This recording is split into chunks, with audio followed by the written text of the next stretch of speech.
Welcome to S के team classes. आज के इस लेक्चर में हम डिस्कस करने वाले हैं class 12th mathematics exercise number जो 3 है मैट्रिक्स आयु, वो हम इस लेक्चर में इस क्लास में हम डिस्कस करने वाले हैं। बिल्कुल यहाँ पर जो हम क्लियर करेंगे इस क्लास में वो उस यूनिट का जो हमारा चैप्टर है उसका हम बेसिक कवर करेंगे। बेसिक बोलूँ तो इसकी जो डिटेल्स हैं, इस मैट्रिक्स आयु है, इसकी जो डेफिनेशन है, तो पहले हमें ये समझना होता है कि कोई भी चैप्टर है वो क्यों क्रिएट हुआ है, ठीक है, कहाँ से वो क्रिएट हुआ है, ठीक है, उसके पीछे जो लॉजिक है वो क्या है। तो चलिए वन बाय वन हम डिटेल इसकी डिस्कस करते हैं। हमारा चैप्टर है मैट्रिक्स आयु। देखिए बात है 19th सेंचुरी की, ठीक है। क्या हुआ 19th सेंचुरी में, एक मैथमेटिशियन थे जिनका नाम है आर्थर केली।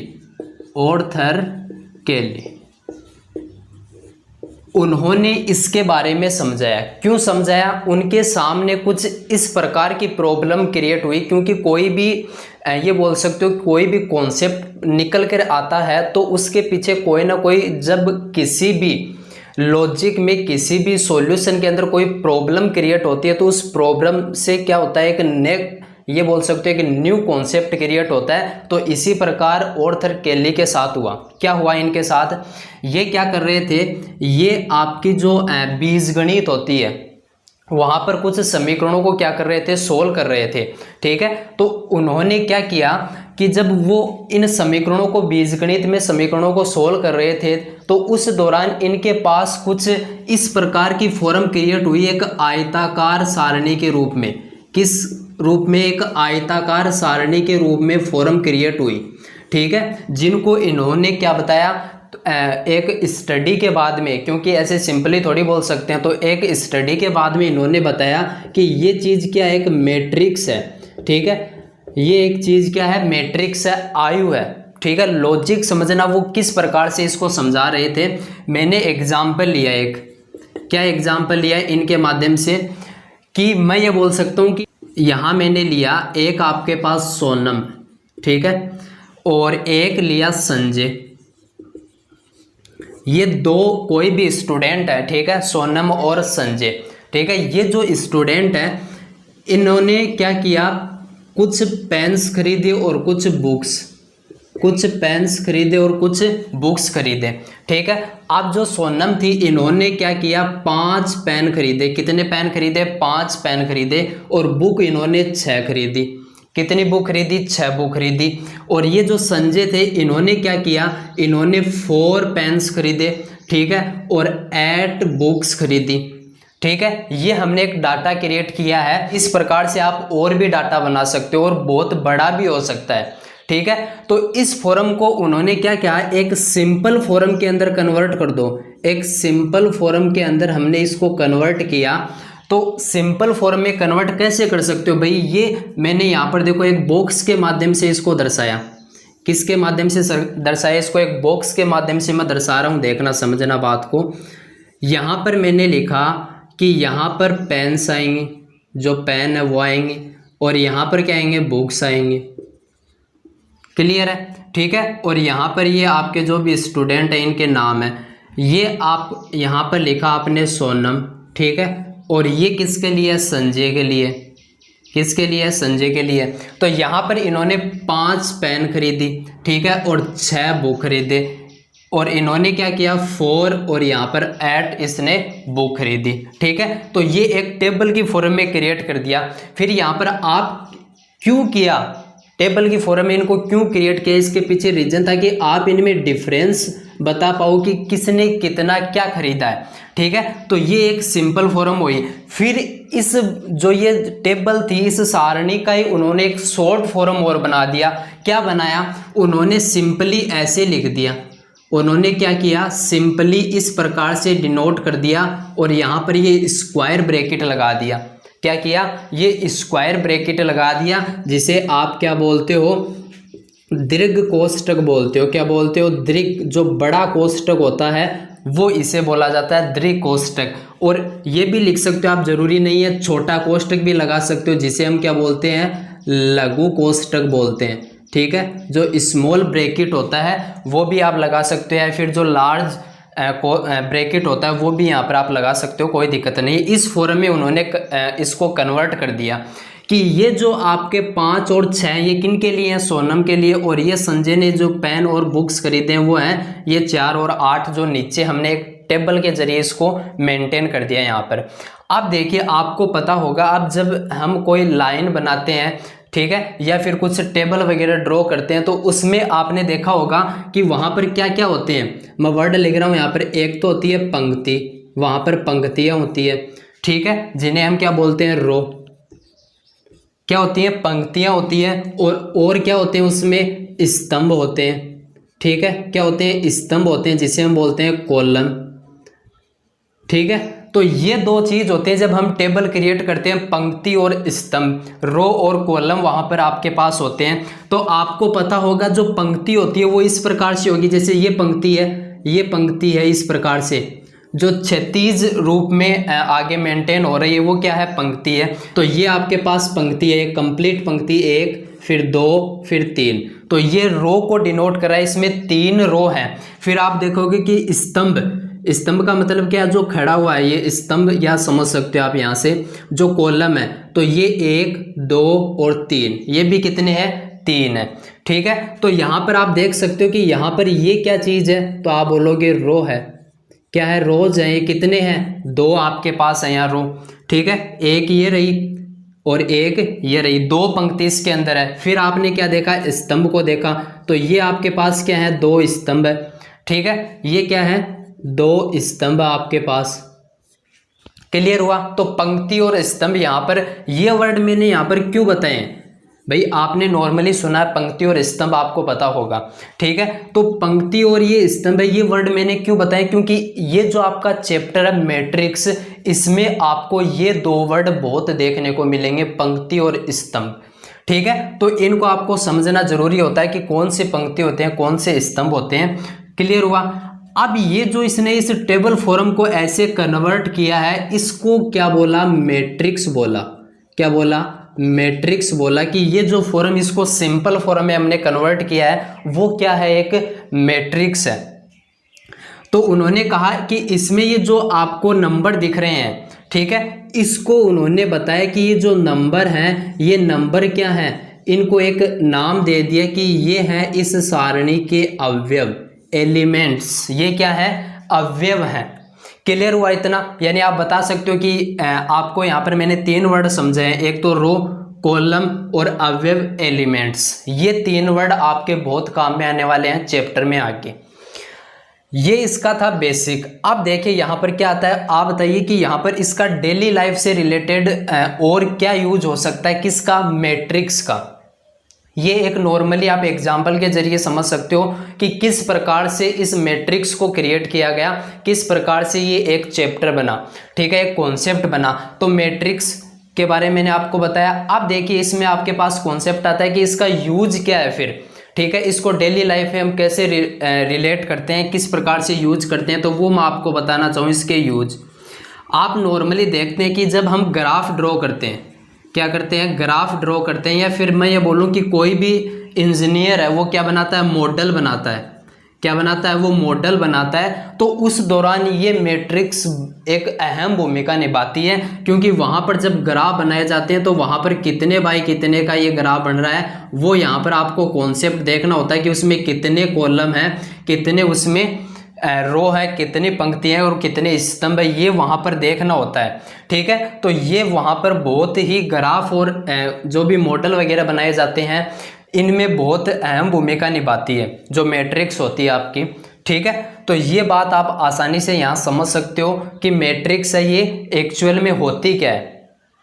अब यहाँ से इस कॉन्सेप्ट से हम इसके करेंगे डेफिनेशन, कि आपको पता होनी चाहिए कि आपको कोई भी पूछ ले, ठीक है, कि मैट्रिक्स क्या होती है। पहले तो आप ये बताइए, क्वेश्चन आंसर आप कर दोगे, क्योंकि कॉन्सेप्ट जैसे आप सीखोगे आप क्वेश्चन आंसर बिल्कुल, इसमें क्या करना होता है, जोड़ बाकी गुणा भाग चलते हैं, बिल्कुल सिंपल है, ठीक है। लेकिन आपको इसके बारे में डिटेल से पता होना चाहिए, क्योंकि आपको एक हाई लेवल के लिए क्या जाना है, कंपटीशन एग्जाम के लिए जाना है 12th पास करने के बाद में, तो वहाँ पर आपको जो क्वेश्चन बनेंगे वो एक डिटेल में बनेंगे, ठीक है। ऐसे कि नहीं कि सीधा का सीधा क्वेश्चन उठाकर रख दिया, नहीं, वो क्या होगा कि कॉन्सेप्ट से उस क्वेश्चन को क्रिएट किया जाएगा, तो आपको हर डिटेल यहाँ पर समझनी होगी, ठीक है। और वो मैं यहाँ पर समझाने का प्रयास कर रहा हूँ।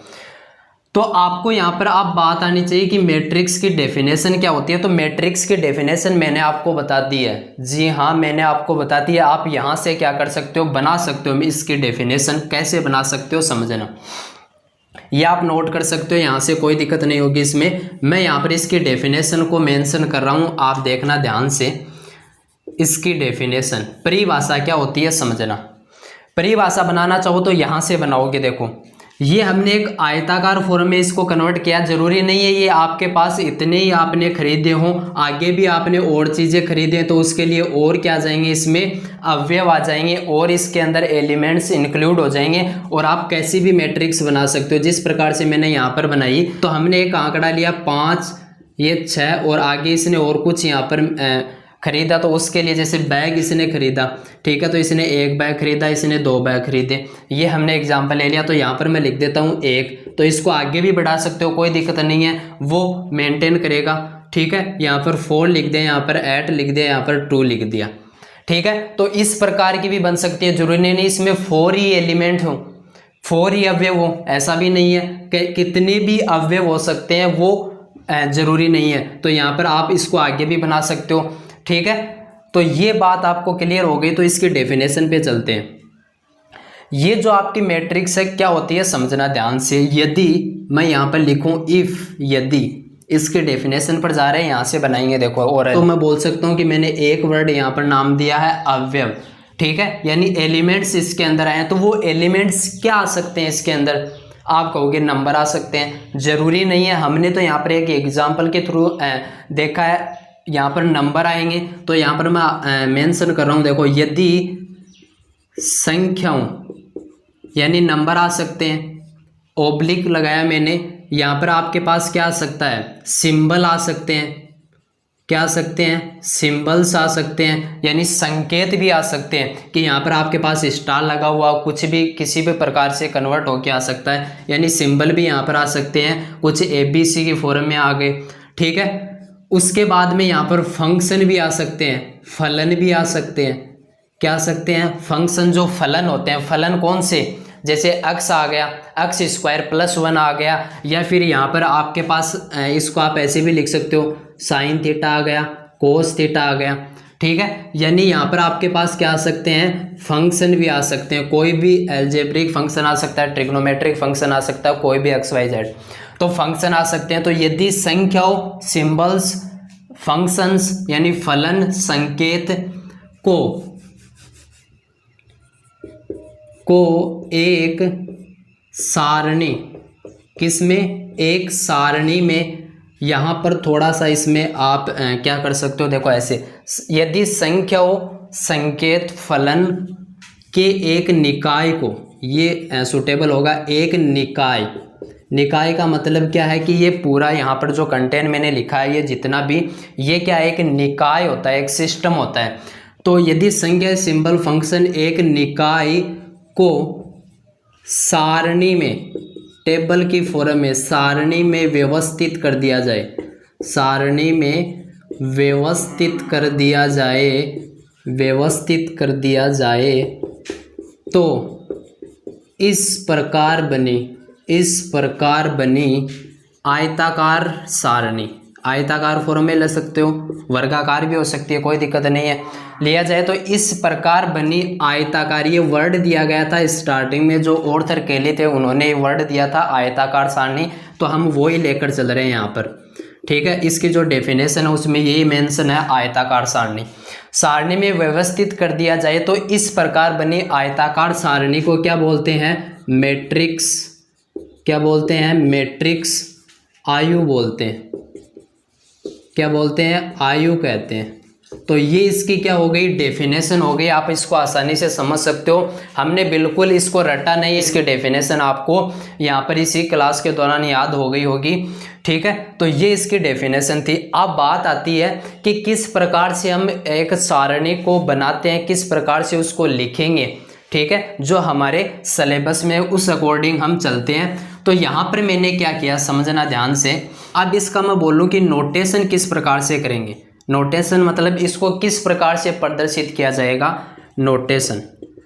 तो इसका जो नोटेशन होगा, इसको प्रदर्शित करने का जो तरीका होगा कि एक तो क्या दर्शाया जाता है, जिसे हम लघु कोष्ठक बोलते हैं, छोटा ब्रैकेट बोलते हैं, ठीक है, उसके माध्यम से दर्शाया जाता है किसी भी मैट्रिक्स को, ठीक है। या फिर हम जनरली जो देखेंगे, हमारा जो चैप्टर, हमारी जो एक्सरसाइज है, उसमें आपको ये जो मैट्रिक्स डिनोटेड होगा, जिसमें इसका नोटेशन होगा, वो आपको एक स्क्वायर ब्रैकेट में मिलेगा, यानी जो दीर्घ कोष्ठक होता है, बड़ा कोष्ठक होता है, उस फॉर्म में आपको मिलेगा ज़्यादातर, ठीक है। तो इस फॉर्म में भी हम दर्शा सकते हैं, और कभी कभी आपको इस फॉर्म में भी मिलता है। किस फॉर्म में, कुछ इस प्रकार से पैरेलल दो लाइन होती हैं और इनके बीच में भी एलिमेंट्स को दर्शाया जाता है, ठीक है। तो इस फॉर्म में भी आपको मिल सकता है, ठीक है। लेकिन जनरली हमारे जो बुक में है वो इसी फॉर्म में होगा, तो हम इसी फॉर्म में लिखेंगे।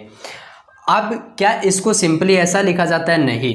जब आपके पास कोई भी मैट्रिक्स आती है तो उसको लिखने के लिए इसके बराबर में क्या लगाया जाता है, यानी जो कैपिटल अक्षर होते हैं, यानी ए बी सी, इस फॉर्म में जो कैपिटल अक्षर होते हैं उनके द्वारा इनको दर्शाया जाता है। फॉर एग्जाम्पल मैंने यहाँ पर लिखा कि ए इज इक्वल टू, ठीक है, कैपिटल अक्षर लिए जाते हैं जनरली ये, ठीक है। तो a इज इक्वल टू, यहाँ पर आपने जो मैट्रिक्स बनाई थी वो यहाँ पर मैं मेंशन कर रहा हूँ 5 6 4 8।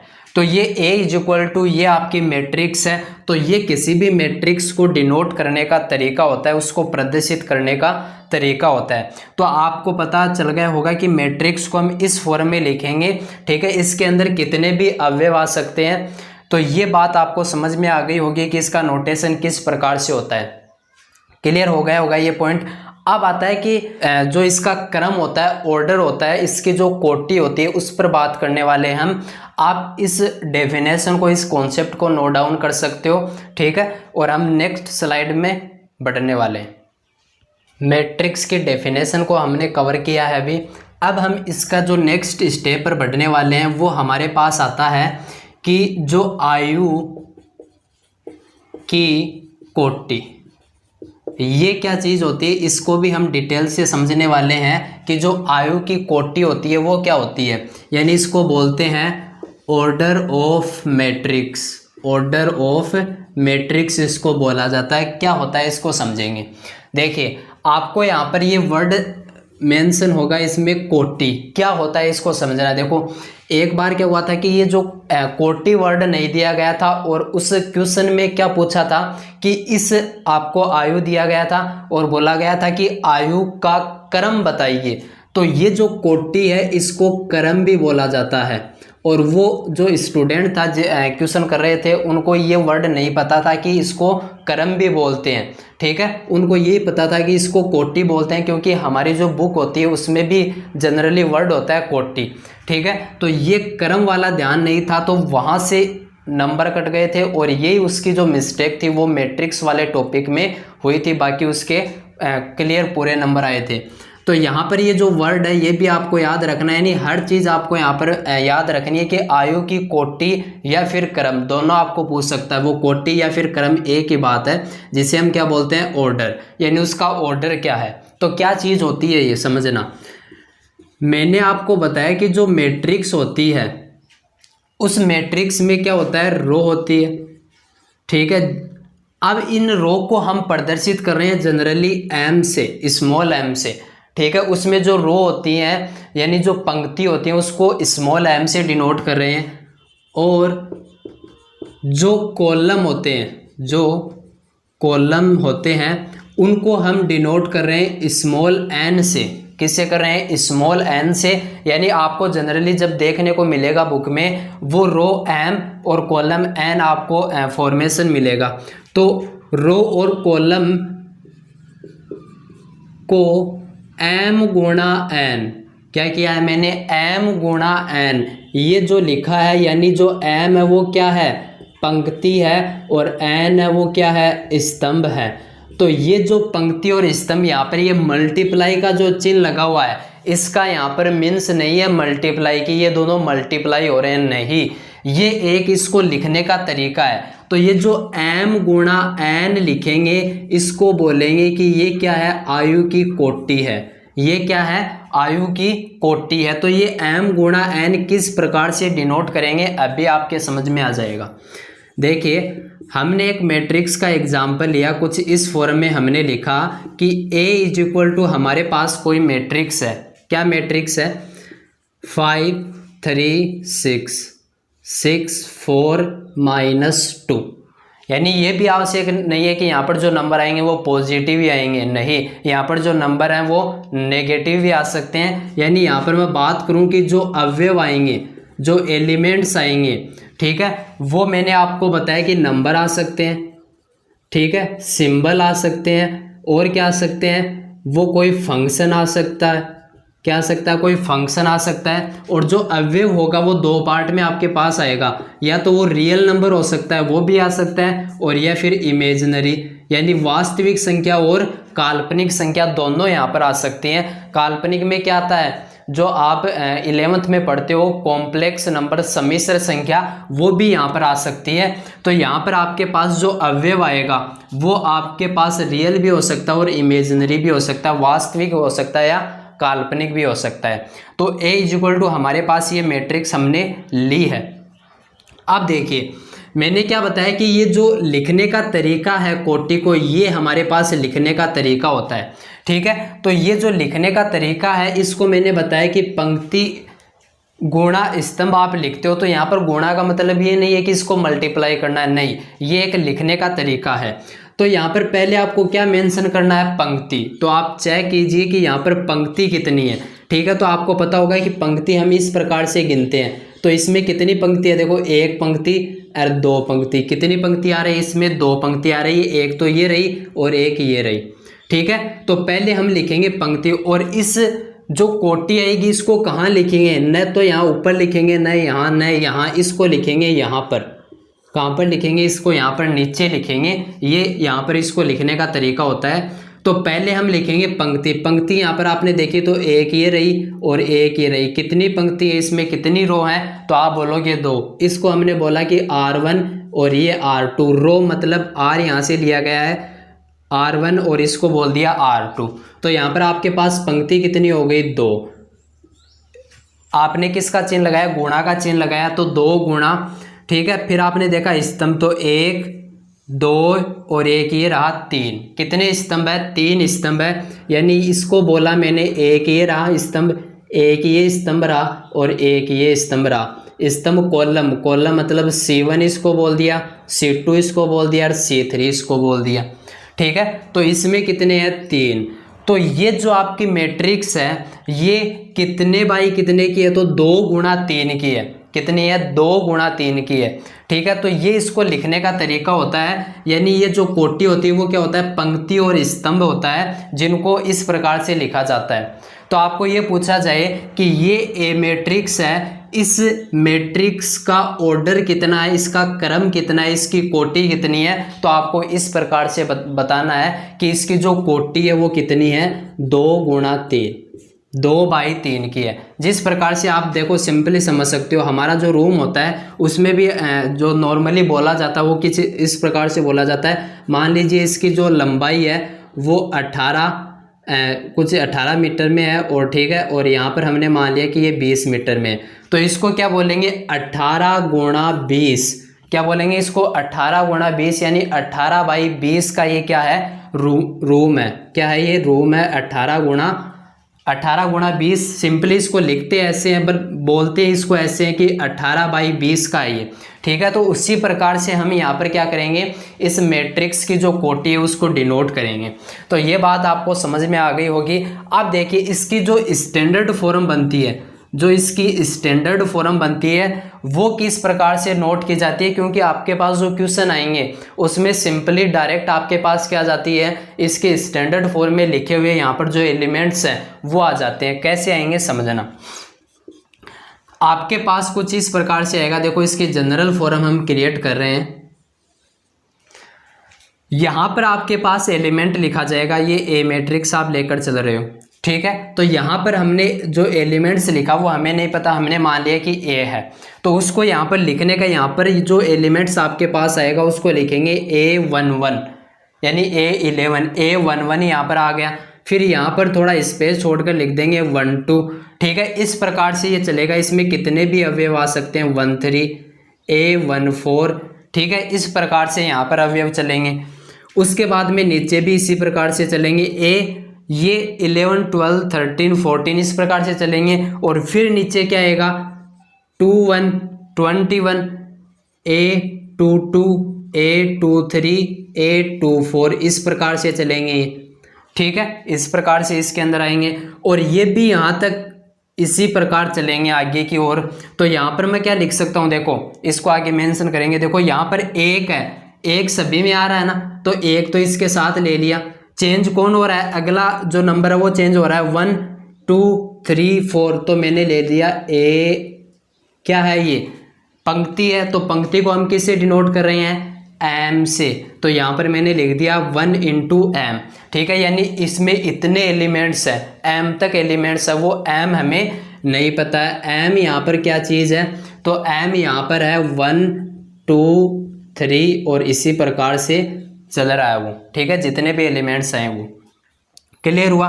उसके बाद में यहाँ पर मैं लिखूँ तो यहाँ पर आपके पास आगे आता है a। देखो इसमें कौन चेंज हो रहा है, 1, 2, 3 आएगा, 4 आएगा, 5 आएगा, लेकिन ये चेंज नहीं होगा, 1, 1 ही आएगा सभी में, ठीक है। तो ये चेंज हो रहा है, तो ये क्या आ रहा है, एक स्तंभ आ रहा है, तो स्तंभ चेंज हो रहा है उसको n से लिख दिया, और जो चेंज नहीं हो रहा उसको ऐसा का ऐसा लिख दिया, ठीक है। यहाँ पर भी तो यही किया था। तो ये आप क्या बोल सकते हो कि n है वो भी क्या है, 1, 2, 3 इसी प्रकार से, ठीक है। और इसी प्रकार से ये आएगा, इसी प्रकार से ये आएगा, इसी प्रकार से ये आएगा, और इसी प्रकार से इसमें आगे ये चलते रहेंगे, ठीक है। देखो इसको लिखें तो A2 यहाँ पर चल रहा है, सेम चेंज कौन आ रहा है, 1, 2, 3 अगले वाला हो रहा है, तो इसको m लिख दिया, 2m लिख दिया।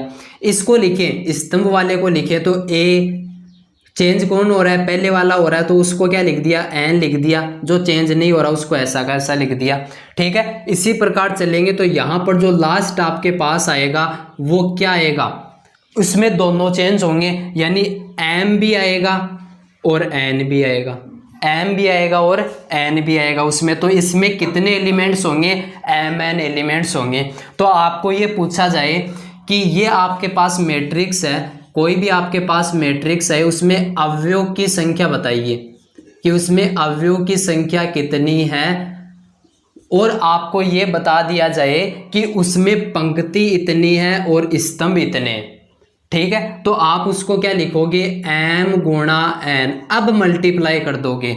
यदि आपको अवयव की संख्या पूछे तो आपको क्या करना है, पंक्ति और स्तंभ को मल्टीप्लाई कर देना है, और वो आपके पास क्या आ जाएगा, उसका आंसर आ जाएगा कि इसमें इतने एलिमेंट्स हैं। तो ये आपको क्लियर हो गया होगा। अब देखिए ये जो यहाँ पर आपने 1, 1, 1, 2, 1, 3, 1, 4 ये इस प्रकार से 2, 1 लिखा है, इसको शॉर्ट फॉर्म में डिनोट किया जाएगा कुछ इस प्रकार से। देखो इस मैट्रिक्स को मैं शॉर्ट फॉर्म में कन्वर्ट कर रहा हूँ, समझना ध्यान से, इस मैट्रिक्स को शॉर्ट फॉर्म में कन्वर्ट कर रहा हूँ। A = ये आपके पास मैट्रिक्स है, इसमें अवयव कौन आ रहा है, A आ रहा है, तो मैंने यहाँ पर लिख दिया A और इसको बंद कर दिया, क्लोज कर दिया A, यानी इसमें A अवयव है। और यहाँ पर ये जो 1, 2 आ रहे हैं ना, इसके लिए मैंने यहाँ पर लिख दिया I × j। इसका मतलब क्या है, और ये जो आपके पास मैट्रिक्स है ये क्या है, m × n की है, यानी इसमें ये पंक्ति और स्तंभ आ रहे हैं, आपको पता चल जाएगा। तो ये होता है किसी भी मैट्रिक्स को दर्शाने का शॉर्ट फॉर्म, क्या है, शॉर्ट फॉर्म है ये, ठीक है। अब देखिए यहाँ पर आपके पास जो ये एलिमेंट दिख रहा है, इसका यहाँ पर ij लगा, ij क्या चीज़ है वो भी समझ लेना। जो ij है वो आपके पास i यहाँ पर कितना है, वही आएगा 1, 2, 3, वही नंबर आपके पास, j कितना है वही 1 2 3 4 इसी प्रकार से आपके पास है। ठीक है, देखिए आपके पास यहाँ पर माना इसमें एक ही अवयव है, मैंने इनकी वैल्यू 1 1 ली। ठीक है, तो इसमें एक अवयव है यानी पंक्ति भी एक और स्तंभ भी एक, तो ये कितने बाई कितने की मैट्रिक्स है, तो आप बोलोगे 1 बाई 1 की ये मैट्रिक्स है, यानी इसकी जो कोटि है वो कितनी है 1 बाई 1 यहाँ आपके पास है।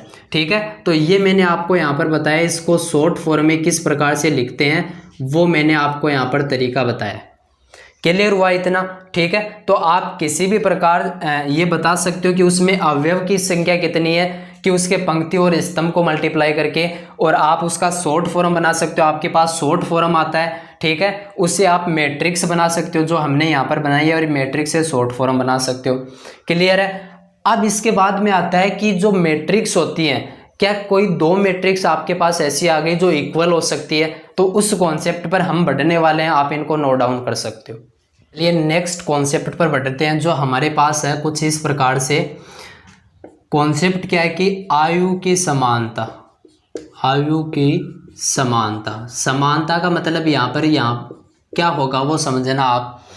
समानता का मतलब है कि क्या आयु आपस में कोई दो आयु है, क्योंकि एक आयु वो किस समान होगा, एकला किसके समान होगा, यानी दो आयु यहाँ पर होने चाहिए। कि आप जब भी कंपेयर करते हो तो किन्हीं दो वस्तुओं के बीच में तो कंपेयर करते हो। ठीक है, तो यहाँ पर भी हमारे पास कंपेयर करने के लिए कि वो समान है या नहीं है, उसके लिए दो मैट्रिक्स चाहिए। तो यहाँ पर मैं बोलूँ कि आयु की समानता, जिसे आप क्या बोल सकते हो, equality of matrix, equality of matrixes. ठीक है, किस प्रकार से देखिए यहाँ पर आयु की समानता, यानी यहाँ पर आपके पास क्या आएंगे, दो मैट्रिक्स आएंगे, ये भी बात क्लियर है। तो दो मैट्रिक्स कब समान होंगी, दो मैट्रिक्स समान होंगी यदि, कब समान होंगी, दो मैट्रिक्स समान होंगी यदि समझना ध्यान से कि उनके संगत अवयव, वर्ड को समझना, संगत अवयव समान हो। क्या हो, संगत अवयव समान हो। संगत अवयव का मतलब क्या है अभी आपको समझ में आ जाएगा। आपके पास दो मैट्रिक्स है, मैंने ए मैट्रिक्स ली 3 5 2 6। ठीक है, और एक मैंने दूसरी मैट्रिक्स बी मैंने ली A11 A12 A यहाँ पर 21 A22, ये दूसरी मैट्रिक्स है। ठीक है, आपको ये बोला जाए कि इनकी कोटि बताइए, इनका क्रम बताइए, तो आप क्या करोगे, इसमें पहले पंक्ति गिनोगे तो पंक्ति 1 और 2, दो पंक्ति है, स्तंभ गिनोगे 1 और 2, दो स्तंभ है। क्लियर है? फिर इसमें चलोगे, पंक्ति बताइए 2 है, स्तंभ बताइए 2 है, तो 2 बाई 2 की आ गई, यानी इन दोनों की क्या है, कोटि समान है। ये बात भी अभी डिस्कस करने वाले हैं। अब ये दोनों मैट्रिक्स ए और बी समान कब होंगी, जब ये इसका A11 अवयव है इसके A11 अवयव के क्या हो, बराबर हो, यानी ये अवयव और ये अवयव समान होने चाहिए, यानी संगत अवयव समान हो। ये क्या हो गए, आपस में संगत हो गए। ठीक है, यानी ये क्या होने चाहिए, बराबर होने चाहिए। फिर आगे चलेंगे तो इसका A12 इसके A12 के बराबर होना चाहिए, यानी ये अवयव इसके बराबर होना चाहिए। इसी प्रकार ये इसके और ये इसके बराबर होना चाहिए। क्लियर है? तो मैं यहाँ पर क्या बोल सकता हूँ कि आपको जब भी ये समानता देखनी है तो उस दौरान ये भी चेक करना है कि वो जो मैट्रिक्स है वो समान है, तो उसकी कोटि भी क्या होगी, समान होगी। तो ये कॉन्सेप्ट आपके पास न्यू हो गया। ठीक है, तो आपको ये बोला जाता है जनरली, तो आपको ये पता चल गया कि दो मैट्रिक्स कब समान होते हैं, उसके संगत अवयव समान होने चाहिए, यानी ये इसके बराबर होगा। अब क्वेश्चन कैसे बनता है, क्वेश्चन कैसे बनता है उस पर चलेंगे हम। ठीक है, मैंने आपको ये बताया कि ए मैट्रिक्स आपके पास ये है, क्या है, 3 5 x 6, ये मैट्रिक्स आपके पास। बी मैट्रिक्स आपके पास थोड़ी बड़ी ले लेते हैं, कोई दिक्कत नहीं है, शॉर्ट फॉर्म में फिर ये याद रह जाएगी। यहाँ पर 3 - 2। क्लियर है? बी मैट्रिक्स हमने ली, वो मैट्रिक्स हमने ली 3 5 3 3, यहाँ पर मैंने ले लिया -1 6 - 2। ये हमारे पास बी मैट्रिक्स है। अब आपको ये कहा गया कि ए और बी दो मैट्रिक्स हैं, ए और बी दो मैट्रिक्स हैं जो कि आपको दिख रहा है, दोनों क्या हैं, समान है, दोनों क्या है, दोनों मैट्रिक्स समान है, समान है। तो x इज इक्वल टू कितना होगा ये बताइए, यानी आपको x की वैल्यू बतानी है, किसकी वैल्यू बतानी है, x की वैल्यू बतानी है। तो कैसे बताओगे समझना, मैंने आपको अभी बोला कि संगत अवयव क्या होने चाहिए, समान होने चाहिए, यानी ये जो अवयव है, ये जो एलिमेंट्स है वो इसके बराबर होगा, बिल्कुल है, ये इसके बराबर होगा, बिल्कुल है, ये भी इसके बराबर होगा, बिल्कुल है, ये अवयव किसके बराबर होगा, इसके बराबर होगा, यानी x इज इक्वल टू किसके बराबर होगा, तो x किसके बराबर होगा, -1 के होगा, यानी x की वैल्यू यहाँ से कितनी निकल कर आ गई, -1 निकल कर आ गई। इसका मतलब क्या है कि ये समान होंगे, तो इस कंडीशन पर एक ही क्वेश्चन बनता है, कैसे बनता है, वैल्यू वाला। तो ज़्यादातर आपको ये क्वेश्चन पूछा जाता है एग्जाम में, लगभग चांस होते हैं इस क्वेश्चन के आने के कि ये जो आपको वैल्यू पूछी जा रही है ये पूछी जाएगी कि इसमें से आपको कहीं पर कोई अवयव है वो छोड़ दिया जाएगा, यानी उसके स्थान पर कोई सिंबल दे दिया जाएगा कि यहाँ पर आपको दे दिया ए। तो बताइए इसमें ए की वैल्यू कितनी है, जबकि ये दोनों आयु क्या है, समान है, ठीक है। तो ये ए किसके बराबर है, 6 के बराबर है, यानी ए इज इक्वल टू यहाँ पर कितना हो गया, 6 हो गया। तो इस प्रकार से आप क्या कर सकते हो, वैल्यू फाइंड कर सकते हो। जब दो मैट्रिक्स क्या हो, समान हो, तो उसमें क्या होंगे, उसके संगत अवयव बराबर होंगे, ठीक है। तो ये आपको कॉन्सेप्ट समझ में आया होगा, यहाँ तक आपको क्लियर हुआ होगा। तो नेक्स्ट वीडियो में हम डिस्कस करेंगे टाइप्स ऑफ मैट्रिक्स, यानी जो आयु के प्रकार हैं वो हम नेक्स्ट वीडियो में डिस्कस करेंगे, ठीक है। इतने आप इनको क्या कर सकते हो, आसानी से क्लियर कर सकते हो। और आपको ये पसंद आया तो आप वीडियो को लाइक कर सकते हो और हमारे चैनल को सब्सक्राइब कर सकते हो, बेल आइकन को प्रेस कर सकते हो, ताकि आपको रेगुलरली नोटिफिकेशन मिलता रहे कि जो क्लास अपलोड होती है उसका आपके पास नोटिफिकेशन आ सके, ठीक है। Thanks for watching.